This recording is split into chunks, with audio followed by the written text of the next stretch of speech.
Hello friends. अब extra YouTube classes में अब सबका स्वागत है। फ्रेंड्स, आज हम एक क्लास 8 का साइंस का पहला चैप्टर जो कि एनसीईआरटी बुक का है। चैप्टर का नाम है क्रॉप प्रोडक्शन एंड मैनेजमेंट। इस चैप्टर को मैं आपको समझाने जा रहा हूँ, एकदम ध्यान से आप समझिएगा। एकदम फनी वे में, कोई दिक्कत नहीं होगा, एकदम हम लोग धीरे धीरे समझते चलेंगे।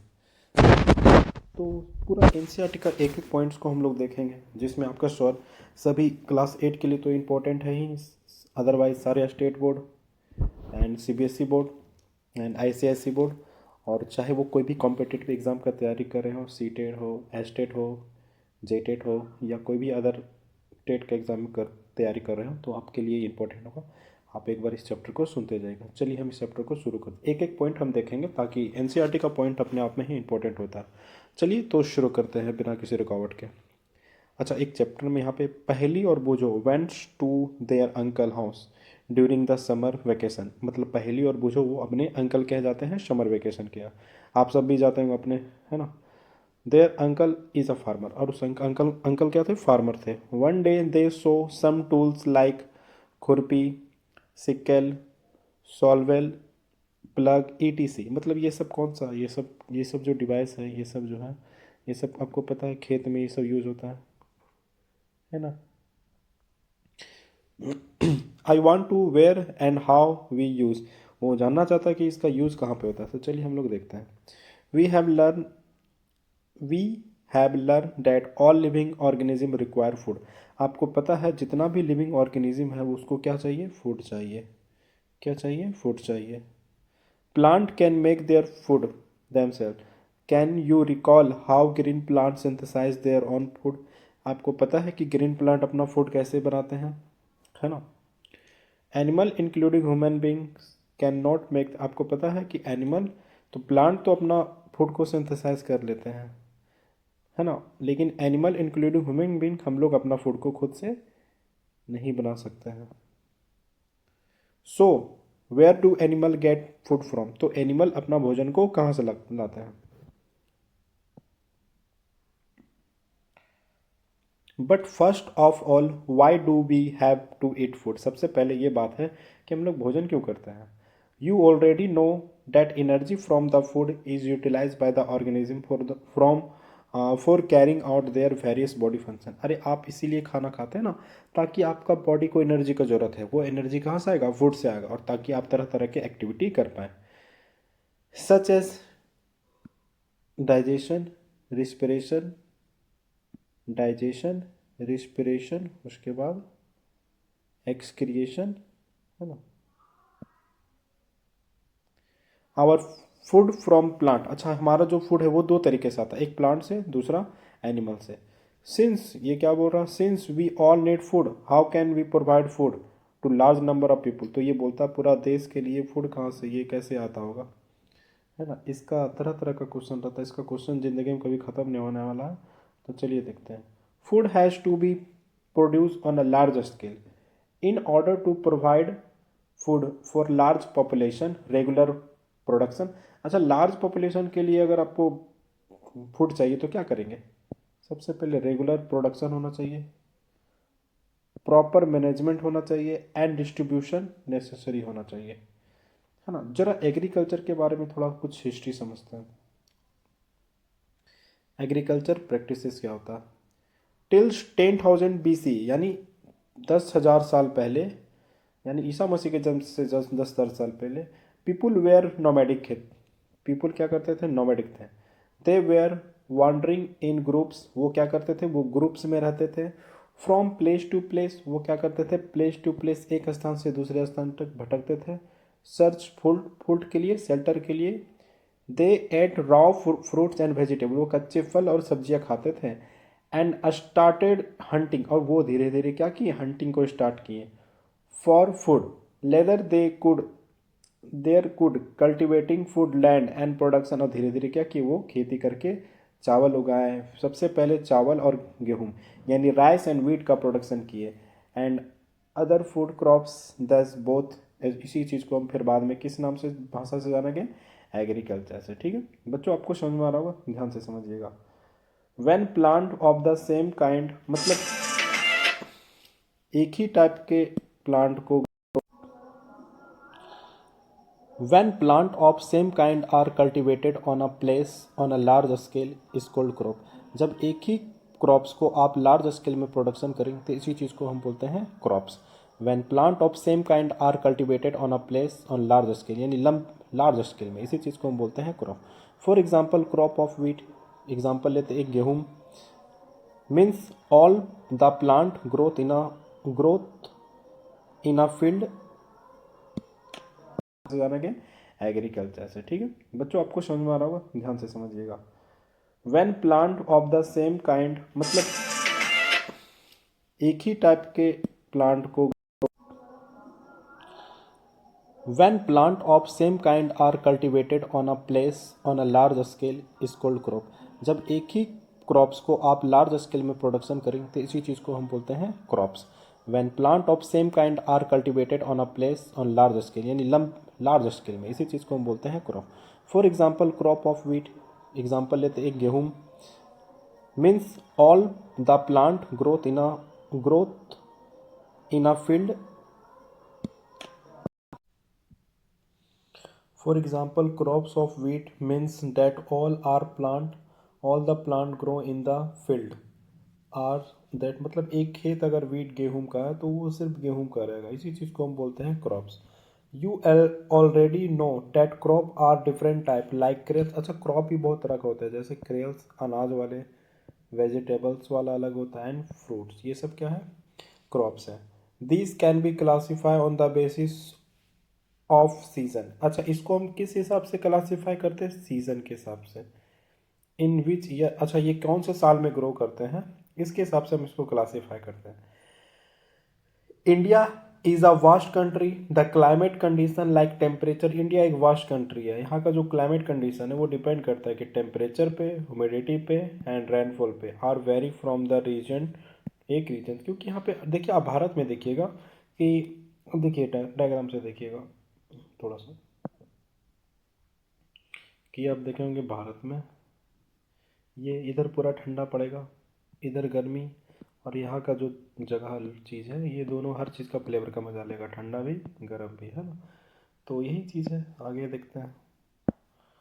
तो यहाँ पे temperature, humidity, rainfall and from one region to another region यहाँ पे क्रॉप्स का वेरी करेगा अकॉर्डिंग टू देयर रिचेस. हम देखते हैं variety of crops grown in different part of country. Despite this diversity, two broad crop pattern can be identify these crops. अच्छा हम यहाँ पे दो क्रॉप पढ़ेंगे, एक खरीफ क्रॉप और दूसरा रबी क्रॉप. बहुत इंपॉर्टेंट है, मार्क करिएगा. खरीफ क्रॉप आप समझेंगे और दूसरा रबी क्रॉप समझेंगे. सबसे पहले खरीफ क्रॉप और रबी क्रॉप होता क्या, उससे पहले हम समझेंगे कि खरीफ क्रॉप होता क्या. The crops which are sown in rainy season. अच्छा खरीफ क्रॉप को हम डायरेक्ट इंपॉर्टेंट चीज टिक करें, खरीफ सीजन को हम क्या बोलेंगे, रेनी सीजन वाला क्रॉप. जो बरसात के समय में बोया जाए उसको हम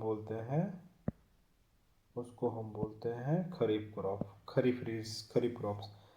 the season of the rainy season in India, तो आपको पता है जून से सितंबर ये रेनी सीजन होता है. अब इसका एग्जाम्पल है, आप याद रखेंगे paddy, maize, soybean.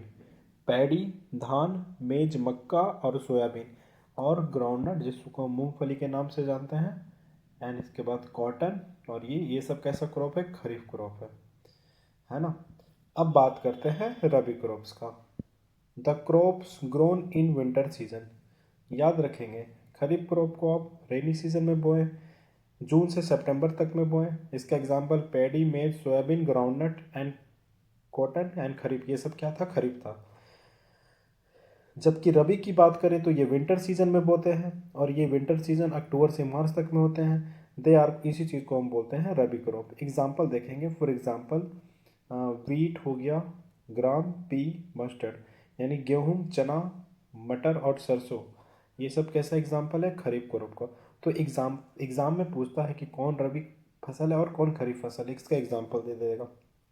Beside this pulses and vegetable are grown during summer at the many places, है ना. अब समझते हैं basic practice of crop production, क्या क्या क्रॉप प्रोडक्शन के लिए क्या क्या बेसिक चीज़ किया जाता है। Why paddy can not be grown, paddy को क्यों नहीं विंटर सीजन में किया जा रहा, क्योंकि उसका जो हर फसल का टर्म एंड कंडीशन अलग अलग होता है। किसी को ज़्यादा ठंडा चाहिए तो किसी को ज़्यादा गर्मी चाहिए, किसी को ज़्यादा टेम्परेचर चाहिए तो किसी को कम टेम्परेचर चाहिए, किसी को ज़्यादा पानी चाहिए तो कम चाहिए, इस टाइप का कंडीशन होता है। पैडी रिक्वायर अ लॉट, देखो paddy required a lot of water, paddy धान को बहुत ज़्यादा पानी चाहिए। Therefore it is grow only, इसीलिए कि कब उगता है, सिर्फ रेनी सीजन में उगता है।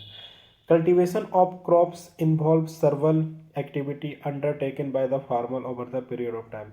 You may find that these activity are similar to those carried out by the gardener or even by upon when you ornamental plant. अच्छा, ऑर्नामेंटल किसको बोलते हैं, जो प्लांट शो के लिए उगाया जाता है, शो प्लांट जिसको बोलते हैं, सजावटी के लिए यूज किया जाता है, उसको बोलते हैं ornamental plants. This activity take in the refers, आगे हम समझते हैं, to as a agriculture practice which are listen below. अच्छा, एग्रीकल्चर के लिए सबसे पहले क्या किया जाता है, प्रिपरेशन ऑफ सॉइल, सॉइल का प्रिपरेशन होगा सबसे पहले, उसके बाद सोइंग, उसके बाद एडिंग मैन्योर एंड फर्टिलाइजर, उसके बाद irrigation, protecting from weeds, harvesting and storage. सबसे पहले क्लियर करते हैं प्रिपरेशन ऑफ सॉइल, सॉइल को कैसे प्रिपेयर करेंगे। To prepare the to prepare of soil in the first step, सबसे पहला एग्रीकल्चर का सबसे पहला स्टेप होगा सॉइल का प्रिपरेशन करना। Before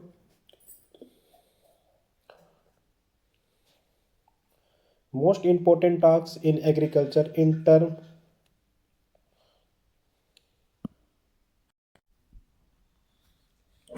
this allow the root of penetrate deep in the soil. इसमें क्या किया जाता है, सबसे पहले सॉइल में डीप पेनिट्रेट किया जाता है। दिस, इससे क्या होता है, loose soil allow to root to breathe easily, है ना, ताकि मिट्टी को ढीला किया जाता है, सीधा सीधी बात बोले तो, है ना, हम ब्रीथ कर सके ताकि plant easily even when they go to deep into the soil. Why does the loosing of allow soil allow the root breathe easily. The loosened soil help to growth of earthworm, इससे क्या होगा, सबसे पहले earthworm का grow होगा। Earthworm बोले तो केचुआ एंड माइक्रोब्स, जितना भी मिट्टी में माइक्रोब्स प्रेजेंट है वो ग्रो होगा। These organism are friends. अच्छा, ये ऑर्गेनिज्म जो है वो किसान का फ्रेंड्स का कहा जाता है, किसको, एक अर्थवर्म को, दूसरा माइक्रोब्स को, ऑफ द फार्मर सिंस, यानी तुमसे पूछा जाएगा अर्थ का फार्मर का फ्रेंड कौन होता है, ये तुम्हारा earthworm. Further turn and loosen the soil and added humus, फिर उसके बाद सॉइल में क्या डाला जाता है, हुमस, एक organic matter to it. But why the soil needed to be turned and loosened, you have learned in previous classes that soil containing, आपको पता होगा कि soil में मिनरल होते हैं, वाटर होते हैं, एयर होते हैं, एंड सम लिविंग ऑर्गेनिज्म होते हैं। इन एडिशन डेड, इसके अलावा डेड प्लांट एंड एनिमल भी होते हैं और वो डिकम्पोज कर देते हैं बाय सॉइल में। In this way various nutrient in the dead organism are release back into the soil. This nutrient again absorb, ये फिर से ये न्यूट्रिएंट्स क्या होते हैं, एब्जॉर्ब करते हैं plant. Since only few centimetres of top layer, ये कुछ लेयर ऑफ ऊपर के जो होते हैं, soil support plant growth, turning and loosing of soil bring the nutrient rich, फिर क्या होता है, न्यूट्रिएंट से भरपूर हो जाते हैं, and top so that plant can use them nutrients, है ना। तो क्या होता है, मतलब इसी तरह से ये क्या करते हैं, मतलब सारा जो मिट्टी में जो प्रेजेंट होते हैं मिनरल्स को ये क्या करते हैं, वो एब्जॉर्ब करते हैं प्लांट के द्वारा फिर से। अब आते हैं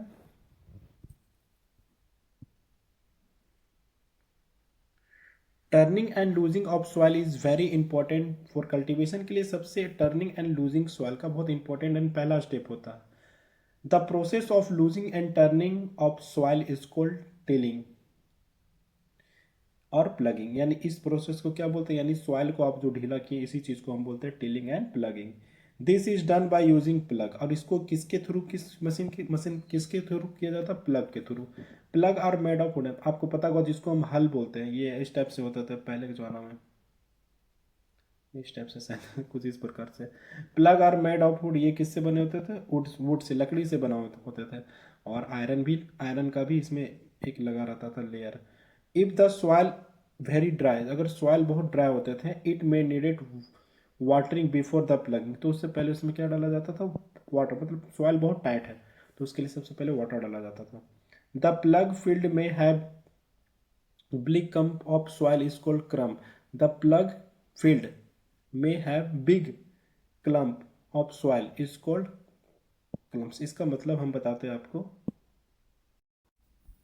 क्लम्प का मतलब होता है कुछ कुछ मिट्टी का जो गांठ बन जाता है ना, उसको हम बोलते हैं क्लम्प। द प्लगेड, तब इसीलिए इसको टीलिंग और प्लगिंग के थ्रू उसको अलग किया जाता है। It is necessary to break this clump, इसको क्या, इसको तोड़ना बहुत जरूरी होता है ना। लेवलिंग, और उसको लेवलिंग किया जाता है of the field. Beneficial for the sowing as for irrigation, ये किसके लिए हेल्प होता है, इरिगेशन के लिए। Levelling of soil done with the help of labourer, एक मशीन होता है उसी टाइप में, उसको लेबरल से समतल किया जाता है। समटाइम्स मैन्योर इज, कभी कभी इसमें मैन्योर भी ऐड किया जाता है बिफोर टिलिंग के द्वारा। दस help in the proper mixing of manure, ये क्या करता है, सॉइल के प्रॉपर मिक्सिंग में हेल्प करता है। The soil is moistened before the sowing, और इससे क्या होता है, सॉइल में नमी बना रहता है। अब एग्रीकल्चर इम्प्लीमेंट्स, अगला टॉपिक समझते हैं। देखिए यही है पहले के फार्मर के, देखिए इसमें ये लगा हुआ प्लगन, देखिए ये इसके आगे लोहे का मेटालिक चीज़ होता ताकि वो मिट्टी को आराम से चीर सके। अब agriculture implements before sowing seeds, seed बीज को बोने से पहले it is necessary to break the soil clump, soil को जो गांठ होता है उसको तोड़ना बहुत जरूरी होता है, to get better yield and this is done with the help of various tools. The main tools use in the purpose are plough, hoe and cultivator, इस चीज़ का यूज किया जाता था, कल्टीवेटर का। ये देखिए द प्लग,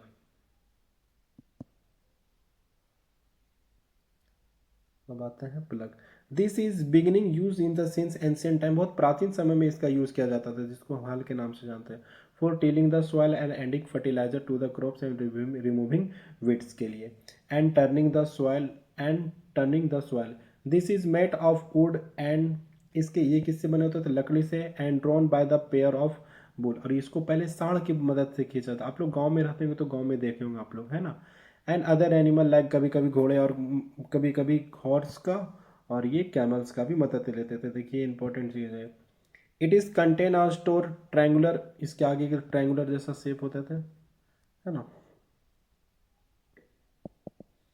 ट्रायंगुलर शेप के होते थे। It is contain a strong triangular iron strip, इसके आगे आयरन स्ट्रिप लगा रहता था।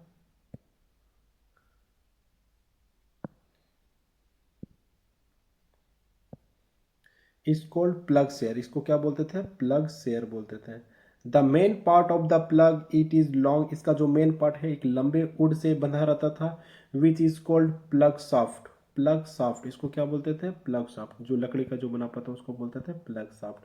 This is handle at one and, इसके पहला हैंडल में एक सॉफ्ट होता था, जबकि अनदर हैंड में उसका एक क्या मेटॉलिक आयरन लगा रहता था, है ना। और वो एक उसका जो हेड है, जो बीच वाला थ्रेड है, उसको किससे बंधा होता था, बैल से, मतलब तुम्हारा वो दोनों सांड से बना हुआ रहता था। One pair of the bull and man can easily operate plug, है ना, और वो इजिली ऑपरेट किया जाता था, जैसा कि आप डायग्राम में देख सकते हैं। देखिए ये एक इसका वन पोजीशन सॉफ्ट होता था, जबकि यहाँ से एक मेटोलिक, कुछ इस प्रकार से।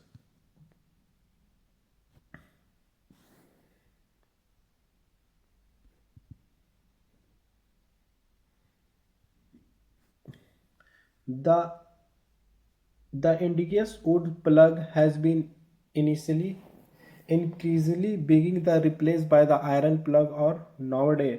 अब बात करते हैं हो की यूज होते हैं। हो क्या होता है, it is a simple tool, ये एक प्रकार का सिंपल टूल है which is use for the removing weeds को रिमूव करने के लिए किया जाता है। विड्स बोले तो खरपतवार, and losing and loosening the soil, it has a long rod of wood, long wood of, है ना, long rod होता है wood का, and iron का लगा होता है, as a strong broad bent plate of iron is fixed to one of its end। देखिए हो, ये कैसा होता है देखिए, आगे दिखाते हैं, अगर डायग्राम होगा तो दिखा देंगे। देखिए यही है वो, है ना, दिख रहा हो। वर्कर लाइक अ ब्लेड, एक प्रकार का ब्लेड की तरह काम करता है। देखिए पहले के थोड़ा सा एडवांस हो चुका है। It is a pull by the animal. अब आते हैं कल्टीवेटर की बात करते हैं। एक वो मशीन है, देखिए ये ग्रिप है, ये हैंडल है इसका, ये बीम है, ये रोड है। अब आते हैं कल्टीवेटर की बात करते हैं। Now day plugging is done by the tractor drive cultivator, यानी इसी में ये होता है कल्टीवेटर, है ना, ट्रैक्टर में ही अटैच होता है। The use in cultivator save labour, ये क्या करता है, हार्ड मेहनत को बताता है ना। पहले जो देख रहे थे बैल आपका तड़ पर आता है, ये अब थोड़ा सा कम हो जाएगा। अब पहले बात करते हैं सोइंग की। Sowing is an important part of crop production before sowing. Sowing क्या है, एक प्रकार का इंपॉर्टेंट पार्ट है एग्रीकल्चर के लिए। बिफोर सोइंग, सबसे पहले सोइंग से पहले good quality clean and healthy seed, यानी बीज का क्या क्वालिटी होना चाहिए, क्वालिटी गुड होना चाहिए, क्लीन होना चाहिए and healthy, and seed of good variety. तभी तो, अगर बीज अच्छा होगा तभी तो आपका फसल अच्छा होगा। And use seed in the given high yield. One day I saw my mother put some gram seeds in the vessel and pour some water. After few minutes some seed started full। अच्छा ये क्या बोलती है ना, ये इसकी mummy जो है ना, वो कुछ बीज पानी में डाली तो खराब वाला बीज क्या होगा, ऊपर तैरने लगेगा, क्योंकि वो खोखला, और जो अच्छा वाला बीज होगा वो क्या होगा, पानी के अंदर ही रहेगा। इससे क्या हुआ, गुड गुड क्वालिटी ऑफ बीज को छाटा। Are there seeds take a breaker half. अच्छा, are there weeds which is float on water, would would those are lighter heavier. भैया आपको पता है जो हल्का वाला बीज होगा वो ऊपर फ्लो करेगा, जबकि हैवियर वो पानी के अंदर ही रहेगा, सिंक कर जाएगा।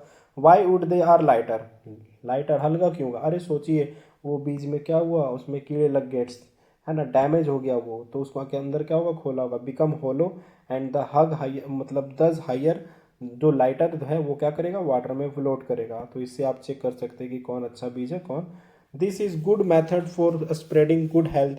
इससे आपको पता चल जाएगा कि कौन बढ़िया बीज है, कौन हेल्दी है, seed from the damage one, ताकि वो फसल खराब ना हो। Before sowing one of the important task is know about the tools is use for sowing seed. उसके बाद एक, फिर उसके बाद मशीन आएगा, फिर देखते हैं। अब ट्रेडिशनल टूल की बात करते हैं। तो the tool use traditionally for sowing seeds shape like, अच्छा फनल के जैसा शेप होगा, देख रहे हैं, फनल के जैसे ही से आपका बीज डालेगा और धीरे धीरे मिट्टी में चला जाएगा, है ना। This is seeds are filtered into the funnel, pass through down, and 2 और 3 पाइप होता था, वो अलग अलग डायरेक्शन पे जाके वो बीज मिट्टी में फिर this in presses into a soil and places seeds. ठीक है, तो ये मिट्टी में जाके क्या होता है, अपने आप ये चला जाता था, ट्रेडिशनल मेथड था ये। आज सीड ड्रिल, अब देखिए ये सीड ड्रिल है, देख रहे पाइप लगा हुआ है, अब यहाँ पे बीज डाल दीजिए, अब उतना झमेला नहीं करना, ये मिट्टी को काटेगा और ये बीज को गिराते चल जाएगा। सीड ड्रिल इसको बोलते हैं। Nowadays the seed drills is use for sowing with the help of tractor. ये किसके थ्रू किया जाता है, ट्रैक्टर के थ्रू किया जाता है। This sows the seeds uniformly at the equal distance भी होता है एंड डिप अंतर तक जाता है। It is ensure the seed get cover by the after the sowing, this protect seeds from the बिगिंग। अच्छा ये बीज तो आपको अंदर तक जाएगा तो कीड़ा मकोड़ा या तो पक्षी वगैरह खाने से भी बच जाएगा, ठीक है। There is a nursery near my. अच्छा नर्सरी किसको बोलते हैं, जहाँ आपका प्लांट वगैरह बीज वगैरह मिलता है उसको बोलते हैं nursery. I found a little plant were kept in the small bags, why are they kept in them, क्यों रखा ये पूछ रहा। अप्रोप्रिएट डिस्टेंस, देखो आप फसल उगाना तो अप्रोप्रिएट डिस्टेंस भी होना चाहिए between the seed necessary, avoid over overcrowding plant, है ना, ताकि दिक्कत ना हो कभी, है ना, to allow the plant sufficient sunlight मिलेगा, उससे न्यूट्रिशन बढ़िया से मिलेगा। वाटर भी बढ़िया से एब्जॉर्ब होगा, है ना, ये सब सारा कंडीशन अप्लाई होता है। अब उसके बाद एडिंग मैन्योर एंड फर्टिलाइजर, बहुत इंपॉर्टेंट टॉपिक है। The substance which are added to the soil in the from nutrients. अच्छा, प्लांट को न्यूट्रिएंट चाहिए तो उसके लिए क्या डालिएगा, मैन्योर एंड फर्टिलाइजर, दो टाइप का चीज़ है, एक मैन्योर और दूसरा fertiliser. I saw a healthy crops growing in farm. In the neighboring farm, the plant weak were weak. Why some plant grow better? जबकि कुछ अच्छा होता है, कुछ खराब होते हैं। भैया उसको न्यूट्रिशन कम मिल रहा होगा। Soil supply mineral, देखो soil supply mineral nutrition to the crops plants. The nutrients are essential for the growth of the plant. In certain area, farmer grow crops after crops in a same field. The field is never left cultivated or follow. Imagine what happened, तो उसका nutrient का क्या हुआ। Continuously cultivation of the crops make the soil, अगर आप लगातार खेती करेंगे तो उसका क्या होगा, उसमें न्यूट्रिशन का कमी हो जाएगा इस मिट्टी में, तो अगला जब फसल होगा तो उसमें कुछ ना कुछ तो कमी रह जाएगा। फार्मर हैव एडेड, तो क्या करता है फार्मर, मैन्योर को ऐड करता है फील्ड में। And the replenish the soil into the, फिर से क्या होगा, सॉइल में न्यूट्रिशन मिल जाएगा। This process is called manuring, इसी प्रोसेस को हम बोलते हैं मैन्योरिंग। क्या बोलते हैं, manuring. Improper and insufficient manure result, अच्छा कम मिलेगा तो क्या होगा, आपका प्लांट वीक होगा। Manure is organic substance, manure कैसा सब्सटेंस है, ऑर्गेनिक सब्सटेंस है। ऑब्टेन फ्रॉम, ये कैसे ऑब्टेन होता है, डिकम्पोजिशन ऑफ द प्लांट और एनिमल वेस्ट के डिकम्पोजिशन से बनता है। Farmer dump plant and animal waste, अच्छा फार्मर का जो ये गोबर वगैरह है वो प्लांट वो वेस्ट किया जाता है एंड पिट्स में एंड ओपन प्लेसेस में अलाउ दैट, ताकि वो डिकम्पोज हो सके। The decomposition causes by the some micro, ये किसके थ्रू होता है, माइक्रो ऑर्गेनिज्म के through. The decompose matter use in the organic manure, इसी चीज़ को डिकम्पोज चीज़ को ऑर्गेनिक मैन्योर कहते हैं। You have already learn about the vermi vermi composting के बारे में आप क्लास 6 में पढ़े हैं। आगे हम देखते हैं। तो इस लेक्चर को अभी यहीं पे समाप्त करते हैं। आपका इसका सेकेंड पार्ट भी आएगा, तो आप इस वीडियो को ध्यान से समझेंगे। इसका नेक्स्ट पार्ट हम अब जल्दी ही अपलोड करेंगे। Thank you for watching, thanks.